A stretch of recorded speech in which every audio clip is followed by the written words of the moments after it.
Nat Zainal dikecam peminat. Apa pula cerita kali ni?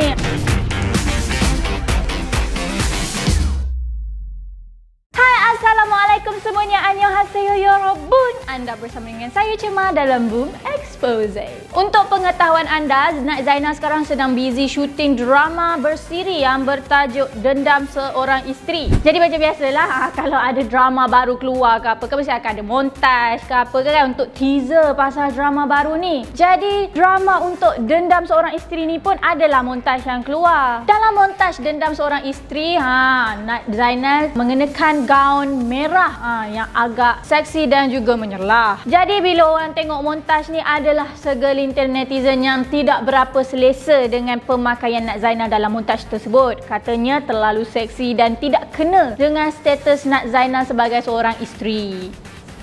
Walau bagaimanapun guys, Nat Zainal dia tak ambil pusing lah dengan apa orang cakap. Sebabnya itu hanyalah kerja dia. Dia hanya buat apa yang diperlukan untuk menjayakan wataknya di dalam drama tersebut. Kata Nat, yang baju yang dia pakai di tempat kerja tu ibarat uniform kerja dia. Dia cuma menjadi diri sendiri kalau itu yang orang luar runsing atau bisingkan.